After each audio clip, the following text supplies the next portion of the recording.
Hi నమస్తే, నేను మీ యేషుతా మురళీకృష్ణ. హైదరాబాద్ చుట్టుపక్కల ఓపెన్ ప్లాట్స్ మీద ఇన్వెస్ట్మెంట్ కోసం చాలా మంది ప్లాన్ చేస్తున్నారు. అటువంటి వారి కోసం ముఖ్యమైన సలహా ఇవ్వాలనుకుంటున్నాను. ప్రపంచంలో గల అత్యంత వేగంగా అభివృద్ధి చెందుతున్న నగరాల్లో హైదరాబాద్ నగరం ఒకటి. అటువంటి నగరంలో ఉన్నటువంటి హైవేల్లో కల్లా ముఖ్యంగా చెప్పుకోదగ్గ ఏదైనా ఉందంటే మన ముంబై హైవే మరియు బెంగళూరు హైవే. ఈ ముంబై హైవే ఆల్రెడీ మంచి డెవలప్మెంట్ అయిపోయి మంచి గ్రోత్ ఉండి ఎవరికి అందుబాటులో లేనంత ధరలు పెరిగిపోయి ఎవరికి కొనలేని పరిస్థితుల్లో ఉంది. నెక్స్ట్ ఇంకేదైనా చెప్పాలనుకుంటే మన బెంగళూరు హైవే. అటువంటి హైవేలో మనం ఇప్పుడే ముందుగా మేల్కొని ముందుగా మంచిగా మనం ఇన్వెస్ట్మెంట్ చేస్తే చాలా బాగుంటుంది. ఎందుకంటే ఇప్పుడు ముఖ్యంగా బెంగళూరు హైవేలో చాలా చెప్పుకోదగిన విషయాలు ఏదైనా ఉన్నాయంటే మనకి ట్రాన్స్పోర్ట్ పరంగా bus route, train route, airport route, 3 రూట్లో ఉన్నటువంటి హైవే బెంగళూరు హైవే. ప్లస్ మనకి బెంగళూరు హైవే అనేది ఏంటంటే మొత్తం ఇండియాలో కల్లా అతి పెద్దదైన హైవే. అటువంటి హైవేలో రేపు ఫ్యూచర్ లో చాలా డెవలప్మెంట్ ఫాస్ట్ గా అవడానికి ఛాన్సెస్ చాలా ఎక్కువ ఉంటుంది. అందుకని బెంగళూరు హైవే మంచిగా సెలెక్ట్ చేసుకుంటే రేపు ఫ్యూచర్ లో మంచిగా డెవలప్ కావడానికి చాలా ఛాన్సెస్ ఉంటాయి. మరియు అంతేకాకుండా మెట్రో ట్రైన్ రూట్ కూడా మనకి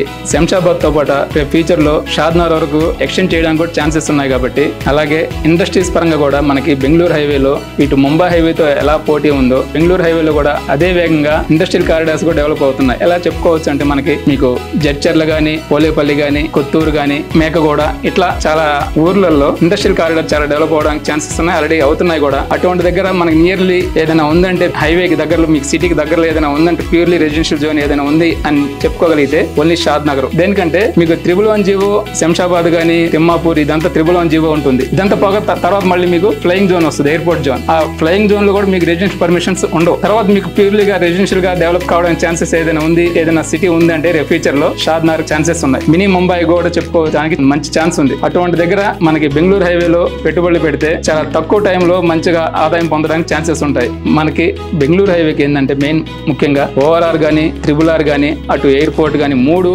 సపోర్టింగ్ తో మంచిగా త్వరగా డెవలప్ కావడానికి రోడ్ కనెక్టివిటీస్ గానీ అంతా చాలా బ్యూటిఫుల్ గా ఉంటుంది రేపు ఫ్యూచర్ లో. ఆల్రెడీ ఇప్పుడు మంచి రవాణా సౌకర్యం బాగుంది, దాన్ని ఇంకా మంచిగా డెవలప్ చేయడానికి కూడా మంచి ఆస్కారం ఉంది. అటువంటి దగ్గర మనం కానీ ప్లాన్ చేసుకుంటే త్వరగా డెవలప్ కావడానికి ఛాన్సెస్ ఉంటాయి. అలాగే అక్కడ కొన్ని ఇండస్ట్రీస్ కూడా చాలా వరకు ఆల్రెడీ ప్రపోజల్స్ ఉన్నాయి. మీకు మంచి మంచి ఇండస్ట్రీస్ నాట్కో ఫార్మా గానీ, అమెజాన్ గానీ, మైక్రోసాఫ్ట్ గానీ ఇలా చాలా కంపెనీలు కూడా రాబోతున్నాయి. అటువంటి దగ్గర మనం ముందుగా ఇన్వెస్ట్ చేసి పెట్టుకుంటే రేపు ఫ్యూచర్ లో రేట్లు పెరిగినా కూడా కొనలేని పరిస్థితి ఉంటుంది. అటువంటిది ఇప్పుడు ముందుగా మేలుకొని మనం కానీ కొనగలిగితే రేపు నెక్స్ట్ జనరేషన్ కానీ మనకు కానీ మంచిగా ఫ్యూచర్ బాగుంటుంది. బెంగళూరు హైవేలో మీకు ఎటువంటి సందేహాలు ఉన్నాయి, ఎలాంటి ధరలు ఎలా ఉన్నాయి, ఫ్యూచర్ ఎలా ఉంటుంది, ఎక్కడ పెట్టుబడి పెట్టాలి, ఎలా పెట్టాలి, అటువంటి వాటి సందేహాల కోసం ఏదైనా ఇన్ఫర్మేషన్ కావాలంటే నన్ను సంప్రదించండి. Thank you.